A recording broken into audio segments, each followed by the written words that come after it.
And a good morning to you. Welcome inside the Bottom Line. Lanny Ford along with you. I'll go ahead and tell you how bad I feel about my Tigers last night.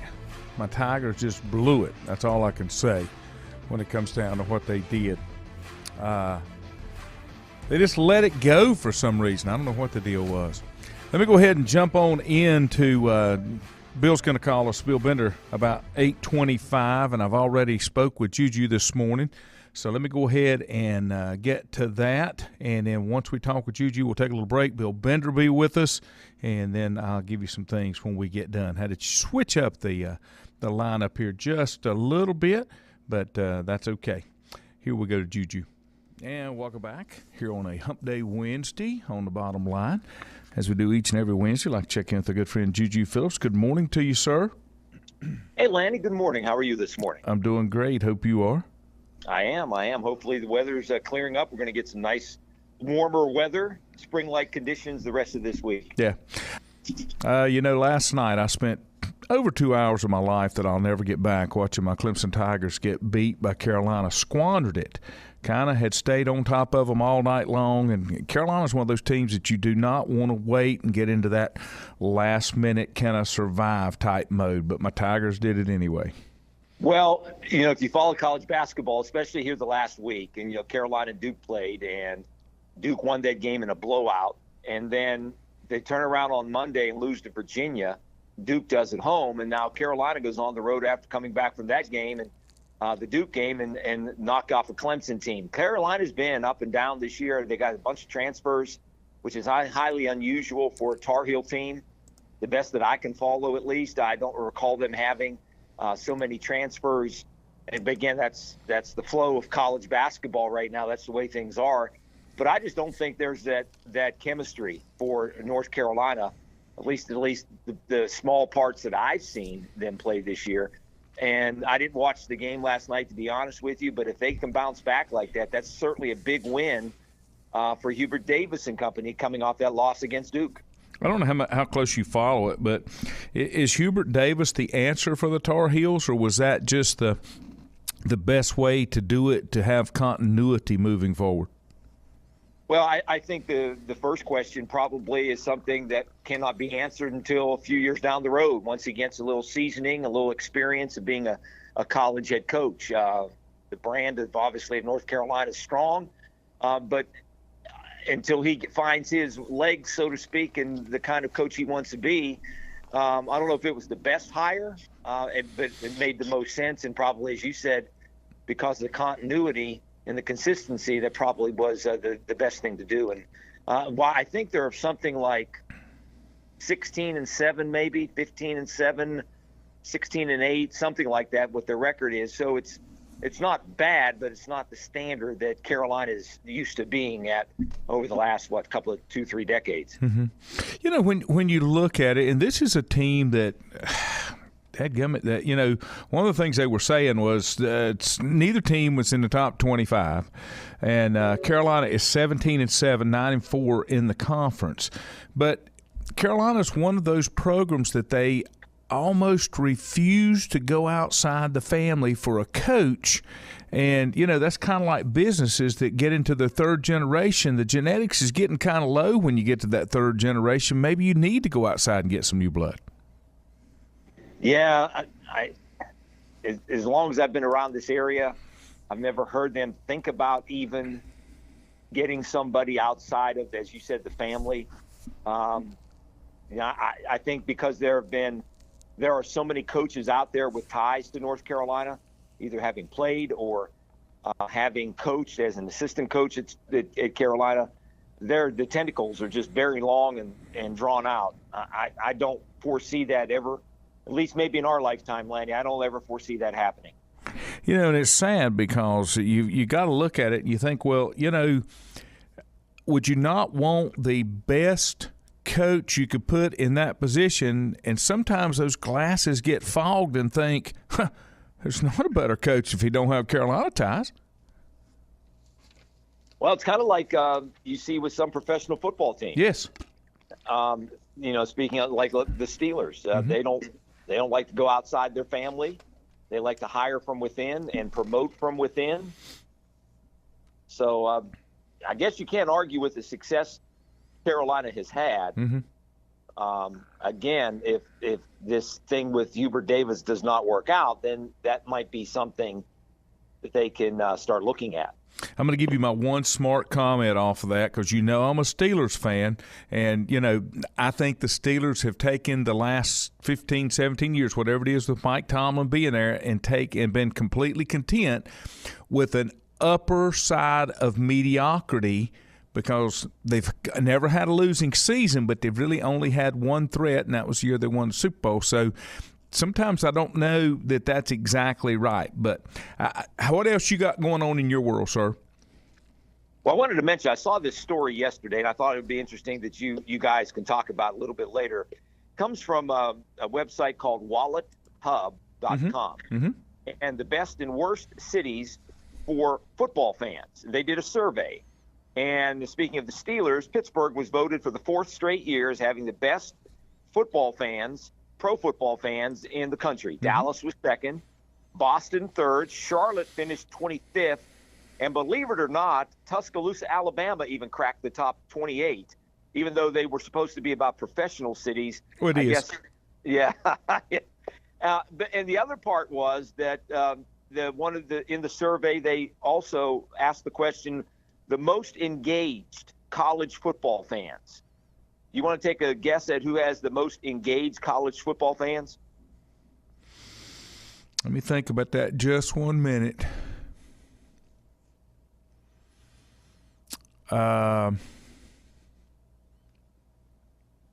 Texas A&M. No, Clemson. Really? Yeah, I said it on I teed it up for you, man. Yeah, but I thought that was too easy. Penn State was second, and Happy Valley. Tuscaloosa, Alabama was third, and Ohio State was fifth. So I thought that interesting. The Steelers had the most engaged fans, followed by the Green Bay Packers. And in this survey, they said that 65% of all Americans, I don't know how they find this number, consider themselves at least somewhat, of a pro football fan. And 58% say they are somewhat of a college football fan. But anyway, wallethub.com, interesting if they can go out and maybe look it up and check out. So there's some other numbers in there. But, you can see different pockets where, especially college football, Clemson, Penn State, when you talk about Happy Valley and when you talk about Clemson, the towns are very similar. I mean, it's all about the football, and same thing at Tuscaloosa. Just thought that was interesting. Nothing surprising, but certainly interesting. And the other part, Lanny, I'm doing my math. I did some math homework, and we talked about in the past, how do you fix the Carolina Panthers' offensive line problems? Well, it looks like that the Panthers, according to a couple of websites, are going to be about $30 million under the cap. Mm-hmm. And depending or not, if they rework some contracts of some current players, they're going to be around $30 million. Well, they can go out and probably pick up 2, if not 3 free agents, offensive linemen, if they're able to do that. They need a left tackle, left guard, and also a center. There are some free agents out there that they can go after. And I thought it interesting. The general manager for the Panthers said last week that right now, top priority this offseason, it's almost like a mandate, is to fix the offensive line. Now, if they could do that in free agency, which comes up in mid-March, about a month from now, if they can do that in free agency, then they can go ahead and draft a quarterback with the number 6 pick. Otherwise, they may have to do what other teams have done, is trade back, because they don't have a second and a third round draft pick this year. So if they trade Christian McCaffrey or somebody else and try to move back and pick up some draft picks and then try to fix the offensive line that way, I mean, that's about the only way I can see the Panthers doing anything. But to be $30 million under the cap, they're going to have to spend some money in the free agent side, and especially on the offensive line. We'll see. We'll get into that. I wanted to do one little follow-up from your thing talking about the college football fans. And I think you know this. There are a number of professional football teams that the fans have the same type of excitement, commitment, as they would for their college team. Pittsburgh's one of those. Pittsburgh, Green Bay, Dallas, those same, pro teams that you're talking about. And it's because it's almost like that enduring college feeling that fans have for their alma mater or the college they pull for. Yeah.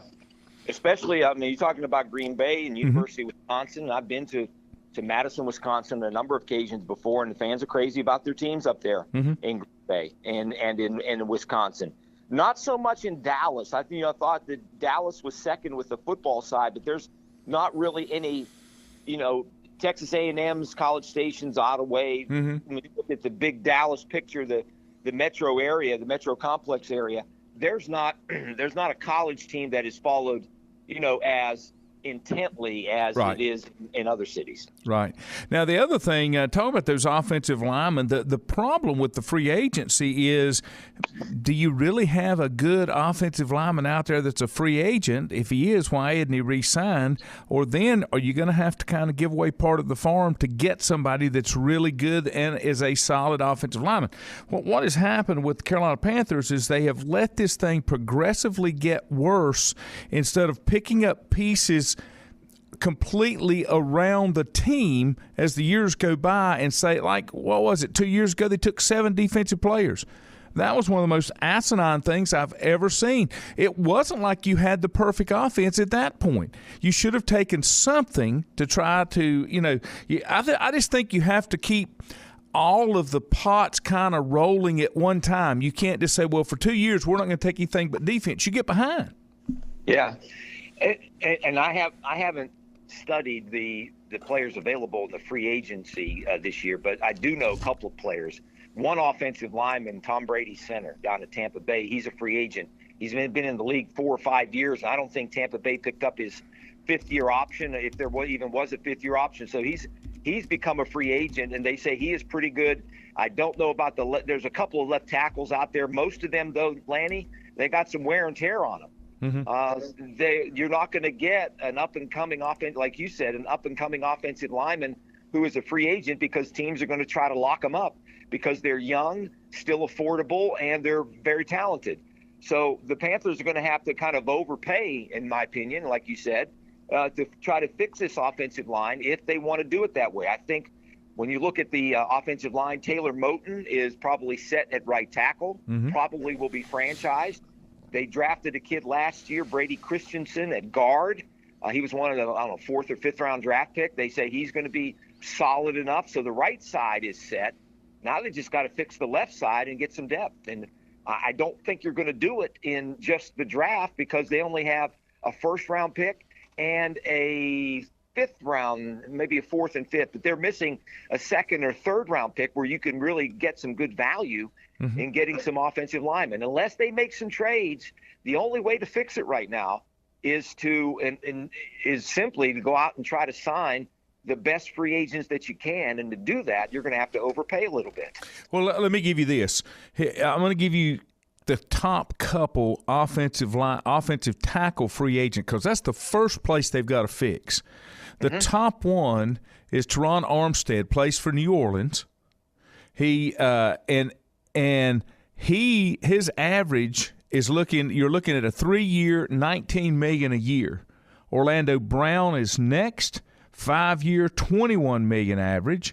And then you get to Dwayne Brown, you're looking at a 2-year contract, $10 million. Eric Fisher, a 3-year contract, $16 million. You've got, as you said, you're going to have to spend some money. Yeah, and if you're $30 million under the cap, you're going to have to. I'm guessing that Fisher plays for Kansas City, Eric Fisher. And I Armstead think, was a Saint. Yeah, and their situation, their new coach, new offense, it's a mess right there. So I'm guessing that in same division, I'm guessing that they're probably going to go. That would be a target. That the Armstead would probably be a target at left tackle. You can get a guard probably a lot cheaper, but the tackle is going to be your number one priority. And again, I like the center from Tampa Bay, and I think that I've read somewhere that he's played guard and center, but center over the last couple of years. And he's young. He's like 25 or 26. But the Panthers are going to probably have to pay. So can Can they afford it? Otherwise, Lanny, they're going to have to either bargain shop for offensive linemen or draft them. And they don't have the draft pick capital right now unless they trade down and trade some of their veteran players to get draft picks back. That's the only way they're going to rebuild, is either through free agency or through the draft. And now you'd ideally like to do a little bit of both, but they haven't been willing to do that over the last many years. I have the utmost confidence that the Carolina Panthers can screw this up. I mean, they've done such a spectacular job of it over the years. I just don't see any reason why they would slip in their ability to continue to disrail this franchise.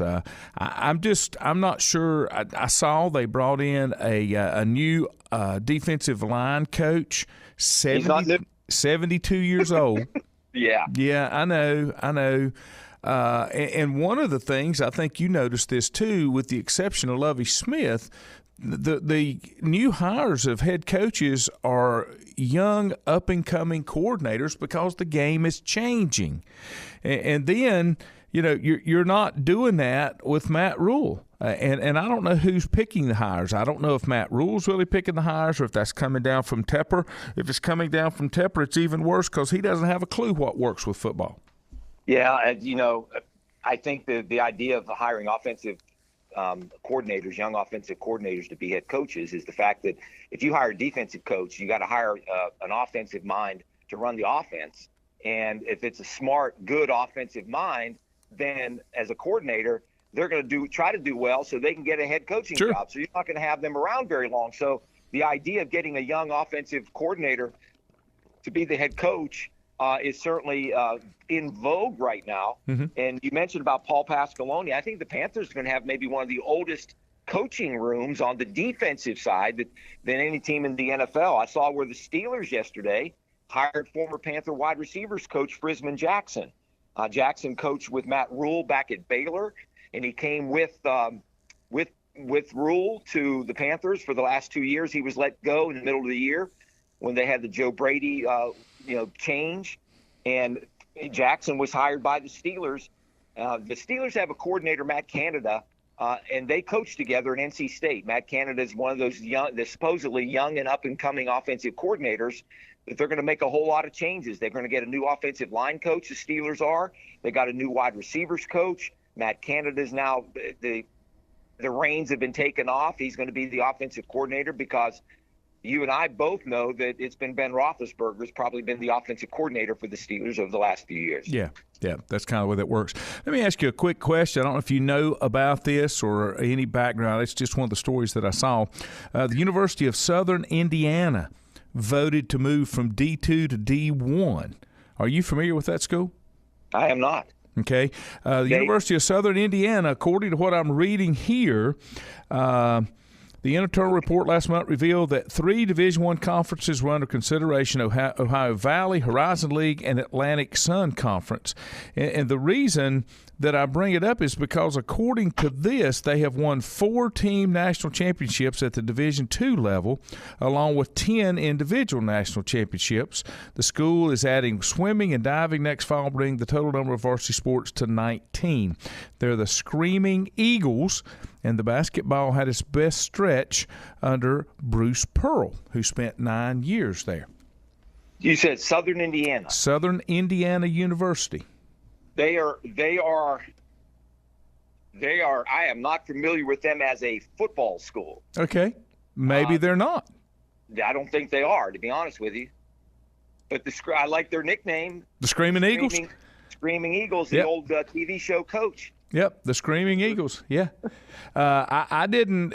What I caught, or the thing that caught my eye, was the move from D2 to D1. That was the thing that caught my eye. So I'm not that familiar with it, but when I saw D2, I said, well, if anybody would know, it would be Juju. And it must be because they don't have anything in that area. They don't have football. Yeah. They're moving up. They're like a Winthrop. Okay, that makes sense. Or, I guess Queens could fall in that if they decided to move up. It's another non-football. Yes. Okay. Yes. Anything else you got on your mind, sir? That's all for right now, Lanny.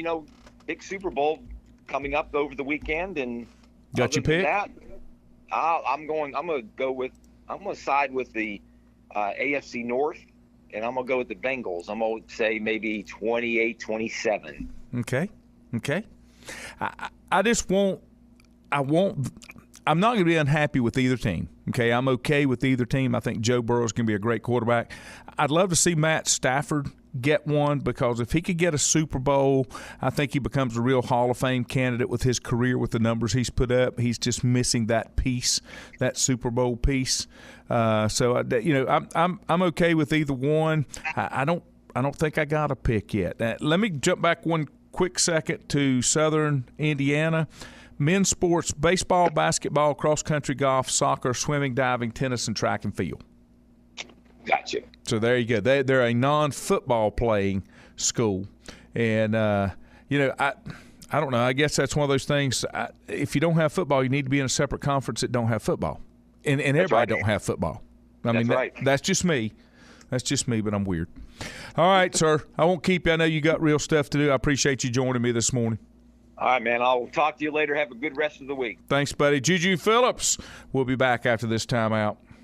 Whether it's a sit-down meal or a call-in for the drive-thru, Brookwood Cafe and Catering is the answer. A variety of meats, vegetables, and desserts cooked daily, or a hot sandwich from the grill, they have what you're looking for to satisfy your taste buds. If you need catering from 5 to 500, Brookwood has you covered as well. Stop by Brookwood Cafe and Catering at 202 Providence Mill Road in Maiden. Don't forget breakfast daily till 11 a.m. Open Tuesday 6 a.m. to 2 p.m., Wednesday through Saturday 6 a.m. till 8 p.m., and Sunday from 7 a.m. to 3 p.m. Call 828-428-8944 to place your order today.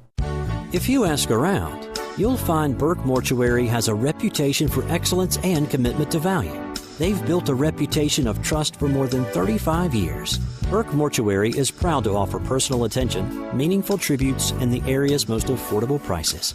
They're also proud to offer you beautiful, state-of-the-art facilities. It's the perfect place to honor your loved one.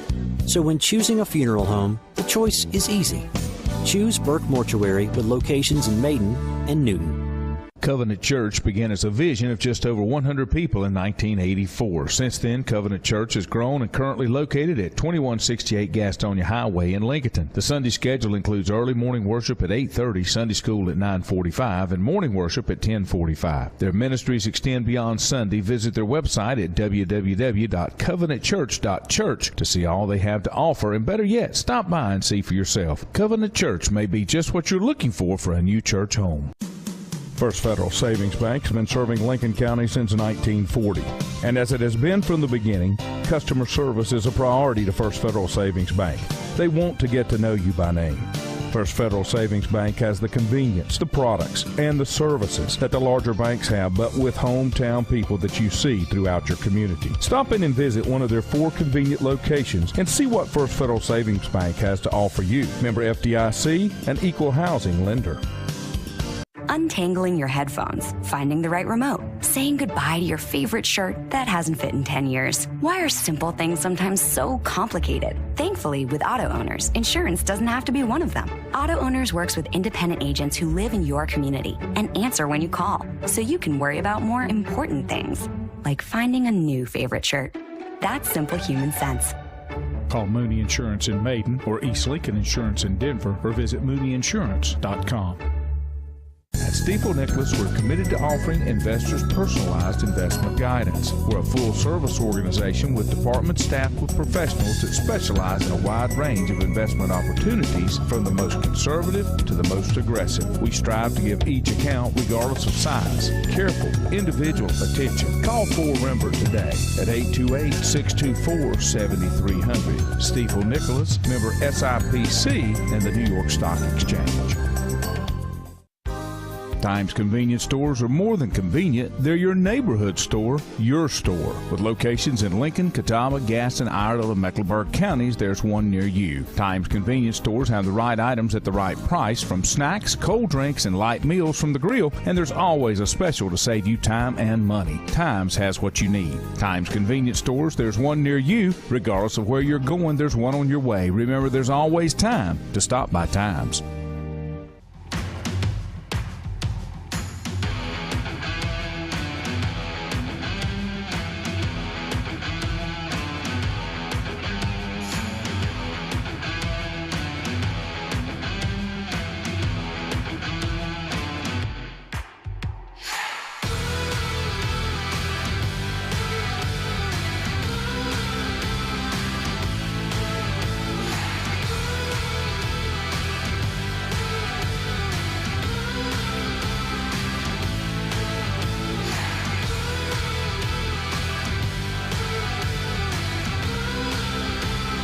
And welcome back.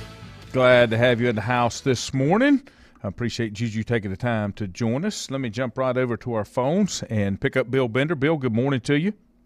Hey, good morning. How are you? Doing great.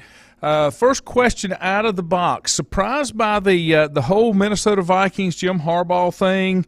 It apparently was the Vikings didn't want him.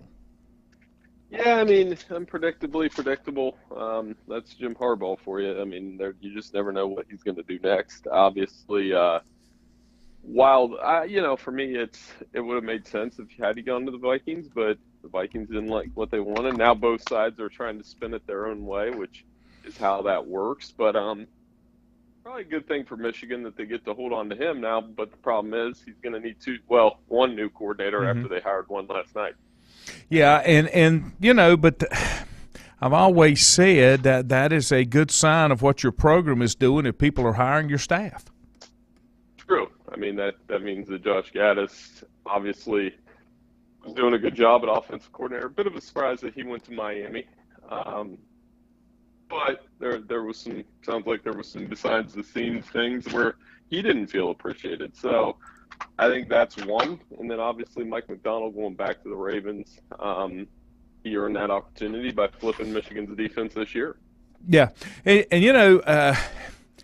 I don't know if Michigan peaked or if they can remain up there. I guess only time will tell when you go through that, but we'll just have to see. Do you think Harbaugh really will stick to his word that he just needed to test the NFL one more time, or if somebody else comes calling, will he listen?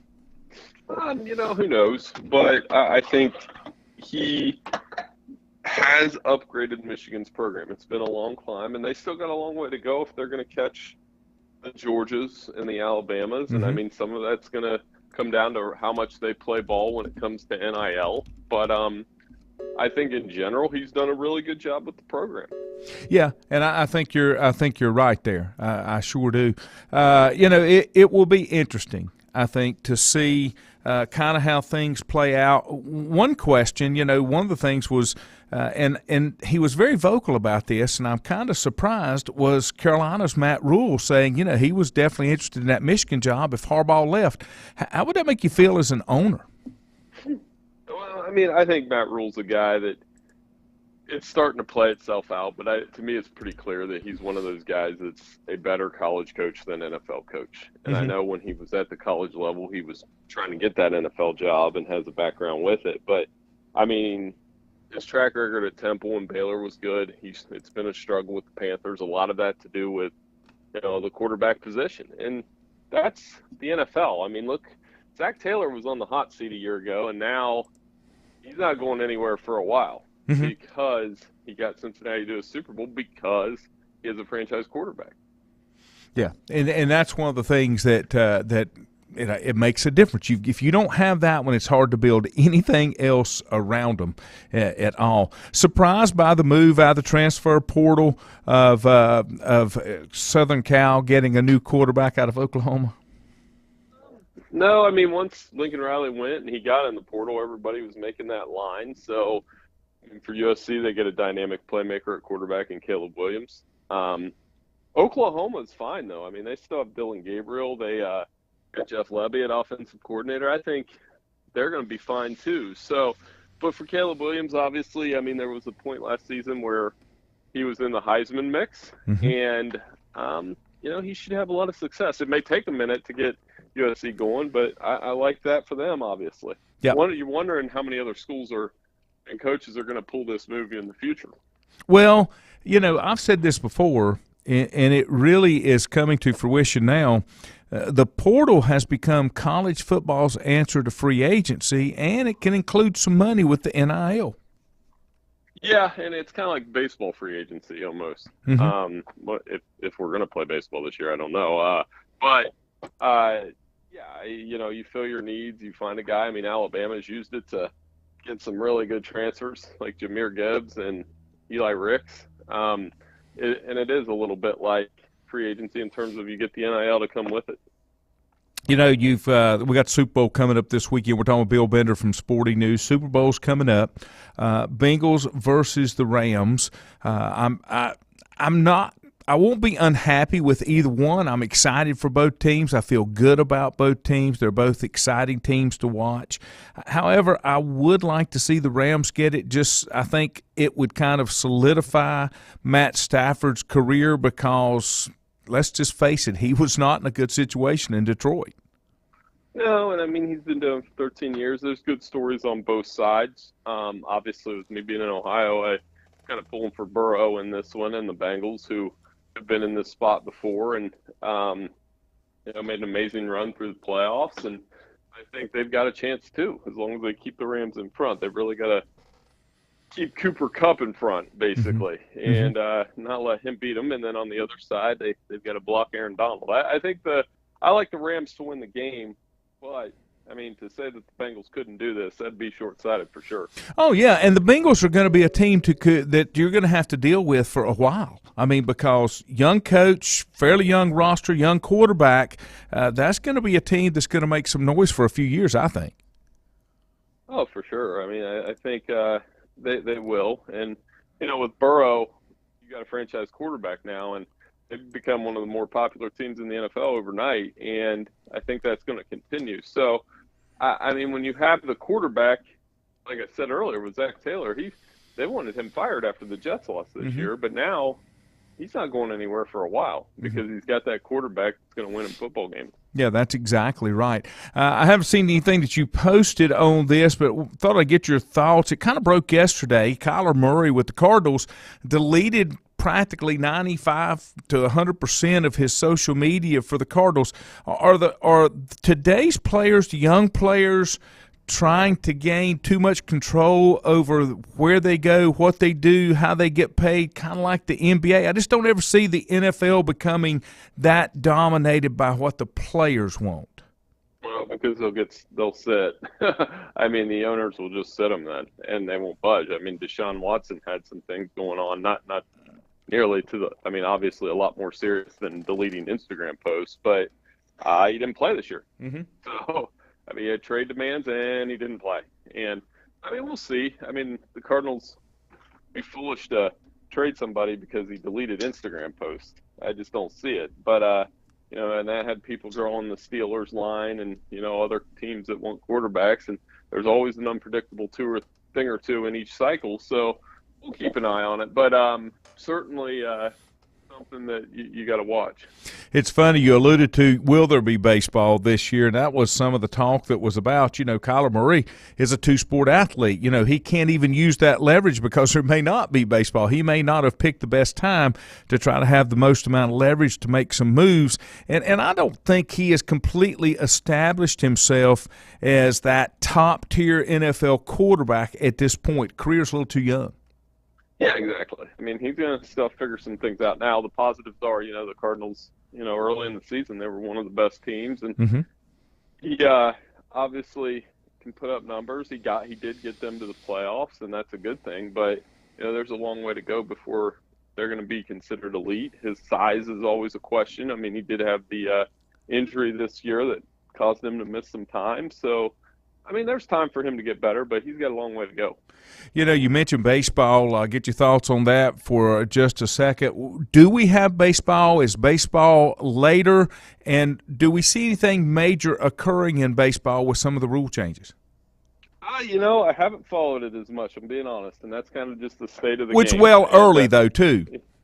Yeah, so we'll see, hopefully. I mean, you always want to have baseball in April, but I honestly don't really know the ins and outs of why they're having a lockout, and just as a casual fan, you want to make sure they have it.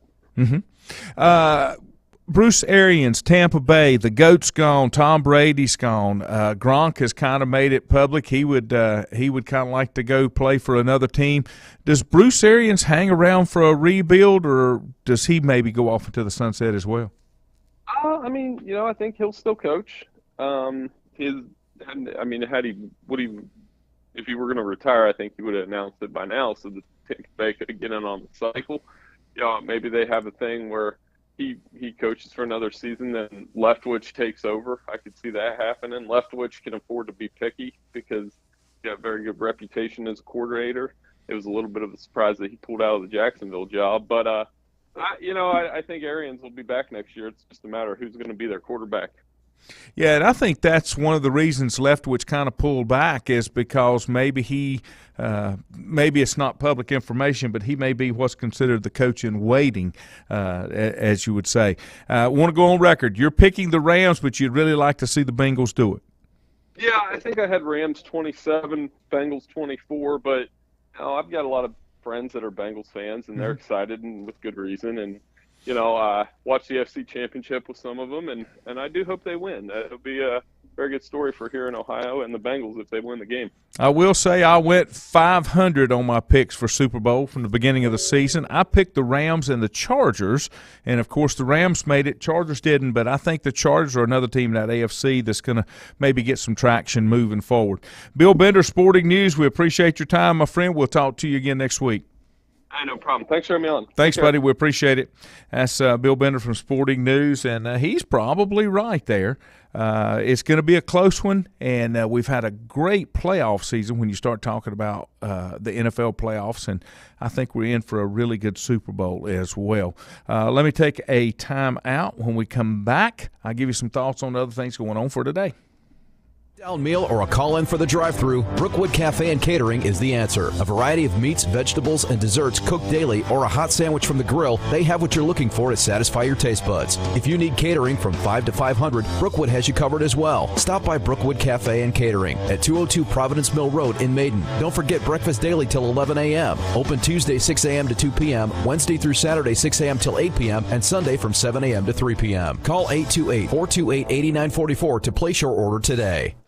If you ask around, you'll find Burke Mortuary has a reputation for excellence and commitment to value. They've built a reputation of trust for more than 35 years. Burke Mortuary is proud to offer personal attention, meaningful tributes, and the area's most affordable prices. They're also proud to offer you beautiful, state-of-the-art facilities. It's the perfect place to honor your loved one. So when choosing a funeral home, the choice is easy. Choose Burke Mortuary with locations in Maiden and Newton. Covenant Church began as a vision of just over 100 people in 1984. Since then, Covenant Church has grown and currently located at 2168 Gastonia Highway in Lincoln. The Sunday schedule includes early morning worship at 8:30, Sunday school at 9:45, and morning worship at 10:45. Their ministries extend beyond Sunday. Visit their website at www.covenantchurch.church to see all they have to offer, and better yet, stop by and see for yourself. Covenant Church may be just what you're looking for a new church home. First Federal Savings Bank has been serving Lincoln County since 1940. And as it has been from the beginning, customer service is a priority to First Federal Savings Bank. They want to get to know you by name. First Federal Savings Bank has the convenience, the products, and the services that the larger banks have, but with hometown people that you see throughout your community. Stop in and visit one of their 4 convenient locations and see what First Federal Savings Bank has to offer you. Member FDIC, an equal housing lender. Untangling your headphones, finding the right remote, saying goodbye to your favorite shirt that hasn't fit in 10 years. Why are simple things sometimes so complicated? Thankfully, with Auto Owners, insurance doesn't have to be one of them. Auto Owners works with independent agents who live in your community and answer when you call, so you can worry about more important things, like finding a new favorite shirt. That's simple human sense. Call Mooney Insurance in Maiden or East Lincoln Insurance in Denver or visit mooneyinsurance.com. At Stifel Nicholas, we're committed to offering investors personalized investment guidance. We're a full-service organization with departments staffed with professionals that specialize in a wide range of investment opportunities, from the most conservative to the most aggressive. We strive to give each account, regardless of size, careful, individual attention. Call 4Member today at 828-624-7300. Stifel Nicholas, member SIPC and the New York Stock Exchange. Times convenience stores are more than convenient. They're your neighborhood store, your store. With locations in Lincoln, Catawba, Gaston, Iredell, and Mecklenburg counties, there's one near you. Times convenience stores have the right items at the right price, from snacks, cold drinks, and light meals from the grill, and there's always a special to save you time and money. Times has what you need. Times convenience stores, there's one near you. Regardless of where you're going, there's one on your way. Remember, there's always time to stop by Times.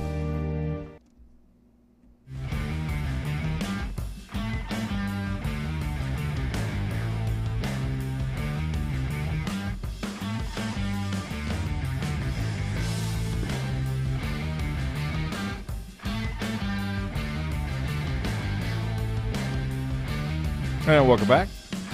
Glad to have you here on a hump day Wednesday. Beautiful day outside. A little cool today. I think it's supposed to get up into the 50s. It's 27 degrees right now, but nice outside. Going to be a nice week. Appreciate Bill, as always, giving us a call. Milton said Kyler Murray has deleted all of his stuff. Guess the honeymoon's over. He's kind of I think he's making a mistake. I don't think he's there yet. Richie said, is the honeymoon over for Arizona and Kingsbury as well? You know, I don't know. They kind of faltered a little bit going, you know, as you progressed on through the season. I don't know if that's Kingsbury as much as they got enough film on Kyler Murray that defense coordinators could figure it out. Jimmy G is the big question. Where's Jimmy G headed to after the season? And Milton said, I know everyone keeps talking about the Panthers needing a franchise quarterback. If the line is not fixed, no quarterback can survive while he's running for his life. The Panthers have not done a good job with trying to, I guess for lack of a better term, restock the cupboard in all positions, and they've kind of concentrated on certain areas, and I think that comes from lack of experience and knowledge by those that are running things. So that's kind of where I'm coming from on. I guess we'll have to kind of wait and see as that rolls on. Let me see if we got a few more headlines that are out there. I need to I don't have this in front of me. I was going to give you some things. The former New York Giants head coach Joe Judge has returned after being fired from 2 seasons at the Giants. He's returned to New England, and he's going to work as a wide receivers coach in addition to his longtime role coordinating special teams. That's what he did previously, but he's been hired back, and he is an offensive assistant is all they're really saying. So that's a little bit interesting there on how that's going to work. Let me see if I can find another thing. Butch had sent some things I need to update you a little bit on, and I left them over on my desk, and some things going on inside the high school ranks. They've made some changes. Upcoming tournament. The individual tournament is coming up in wrestling. The individuals, there'll be some things around, and let's see if I can find that for you. I have to dig around sometimes because things ain't where I always put them. Sometimes they are, sometimes they aren't. You know, the old thing. Sometimes you feel like a nut, sometimes you don't. Well, sometimes I feel like a nut. There we go. I keep everything he sends me. The basketball tournament, that's the one thing. The basketball tournament for the CVAC will be held at the Carlton Complex February 15th through the 18th. First round will be played at the site of the higher-seeded school. Single game, 7 p.m., doubleheaders, 6 and 8, if you happen to have a doubleheader, which will be girls and boys. It's $8 for semifinals and finals at 6 and 7:30 on February 16th and 17th, and the finals at the CVCC Center on the 18th. According to CVCC guidelines, mask must be worn to enter the building. Tournament passes will be the High School Athletic Association, NCCA, Senior Tar Heel Media, and Conference Pass. We'll keep you updated. They're going to meet on Monday, February 14th, and seed, and then brackets will be sent out. The problem is they've had to reschedule so many numerous games because of weather and COVID. The seeding teams will be based on winning percentages because all games will not be in by Saturday. So they're having to do it just a little bit different. And then I want to give you these. Of course, we mentioned it, I guess Monday, Juju and I did, Bandy's and Fred T. Ford, 2A, 3A state wrestling dual team champions. I've got some wrestling awards here for all conference. Lawson Vang from Bunker Hill, Andy Sane, West Lincoln, Isaiah Pittman from Newton Conover, Matt Davis from Lincoln, Bodie Kirkland from Bandy's, Cameron Spencer from Newton, Phoenix Micah from Newton, Chad Norman from West, Caleb Deaton, and Joey Levix from Bandy's. Luke Hevner from West Lincoln, Trey Story from Bandy's, Bryson Burkett from Bandy's, Kemp Wehunt from West, Alan Betancourt from Bunker Hill, Caleb Johnson White from East Burke, Mason Avery from West Lincoln, Jason Brawley from Newton Conover, Caleb Moore from Bandy's, Ian Moore from Bandy's, Braden Guest from Bunker Hill, Jordan Hens from Newton Conover, Raiden Brooks from Bandy's, Braxton Young from West Lincoln, Owen Clark from Newton Conover, as well as Joseph Tuddy from Newton, Zach Evans and Austin Klein from Bandy's, DJ Spring from Maiden, Camden Sane from West Lincoln, Curtis Goins from West Lincoln, Rule Hernandez from Bunker Hill, Josh White from Lincoln, and Christian Garcia from Bunker Hill. Wrestler of the Year from Bandy's was Caleb Moore, and Coach of the Year was Justin Adams from Bandy. So that's congratulations to all those kids and their accomplishments that they've done. That's a big day, a big accomplishment. Individual tournament will start this weekend. I know West Lincoln's hosting some. I don't know about the other locations. I'll try to get a hold of those a little bit later. Let's see. Richie said this past Monday the ACC Network started a 10-part series on the history of the ACC tournament. Lots of great history in it. I just don't know. I don't know if it's what it used to be, though, Richie. Richie said, is West still in the state tournament? Not in the duels, no. Bandy's won the 2A in the state team tournament. West still has some kids that are in the individual wrestling tournament that will start this weekend. Richie said the ACC Network does a great job promoting college wrestling. They have Friday night duels. The ACC Network, it's taken a little time for them to grow and kind of figure out what they are and what they're going to be, that kind of thing. But they've done a good job with it. I will say this, and this is just a personal preference, was not crazy about the broadcast crew last night on the ACC Network for the Carolina game. The Carolina and Clemson game was not I know that I think her name's Debbie Antonelli. She was a great player at NC State in basketball. I just didn't feel like the chemistry is not there sometimes with broadcast crews. I think with broadcast crews, you've got to have a certain chemistry. And it just it felt struggled. I don't think there was hard feelings or anything, but it was almost like, and I don't watch it much college basketball until you get to the tournament. It was almost like they hadn't worked together. So they struggled getting just kind of getting things to flow. And Richie said, I agree, they need to work on the broadcast crews. It's almost, Richie, like sometimes they just kind of put them together. And you're right, the ACC tournament is not what it used to be. And part of that is because of the watered-down approach of getting into the NCAA. So many teams get in, they don't have to how to put this? They don't have to put forth that huge effort like they used to with the tournament when only one team would go. Now, if you've got a team that's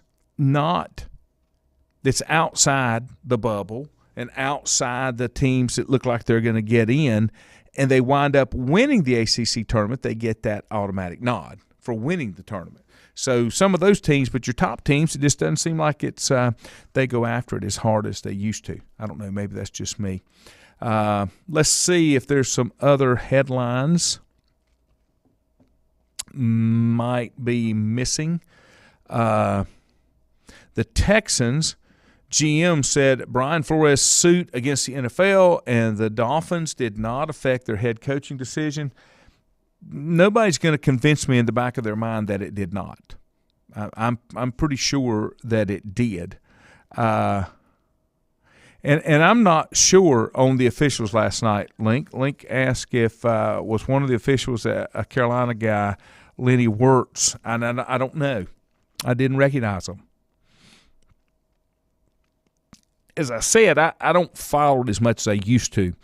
Richie said the ACC tournament has basically turned into a big cocktail party. When the tournament started, it didn't matter what your record was. You had to win the tournament to get into the tournament. That's exactly what I'm saying. And then the other side of it, Richie, if some of the top-tier teams don't win and advance to the later rounds, they sell their tickets, and then the Coliseum where they're playing looks half empty. So that commitment, dedication. That used to be some of the best basketball you'd see in the country was the ACC tournament. The officiating was bad on both sides of the ball last night. I thought it was a little bit. I questioned a few of them. And it was Link says Lenny Wirtz was an official for years in the ACC, and he never made a call against Carolina. Carolina had a few calls against them, some technicals, some flagrants. Hubert Davis was not happy, not only with some of the officiating calls, but he was not happy with some of his players and some of the calls that they wound up getting. So it was kind of a rough night for the Tar Heels last night, just a little bit. My Tigers just about pulled it off, but just couldn't quite get there. I looked around and didn't see a whole lot of other things. We'll wait and see what happens with Auburn. If you haven't been keeping up with that story, a ton of players left, entered the portal. A lot of things have been said about Brian Harsin, I'm not sure how that's pronounced. Right now it looks like he's there, but coaches and players have been, I guess, kind of having a mass exodus from Auburn, and that's just after his first year, so we'll have to kind of see what that was. Richie said that Wirtz was not an official last night, Link. I wasn't sure. I don't know those officials as much as I'd like. I got to pop out of here just a little bit early this morning. I got a conference call I got to get on at 9 o'clock, and I got a few things I got to get prepped for that. So hope you have a nice Hump Day Wednesday. Thanks for joining me this morning.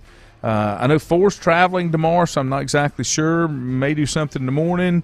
Don't know exactly what I'm going to do yet. I'll figure it out today, but I'll be here with something for you on Thursday morning. And then Michael Powell, the professor, should be joining me on Friday morning as well. Hope you have a wonderful day. Stay warm. I'll catch you in the morning right here on The Bottom Line. Have a good one.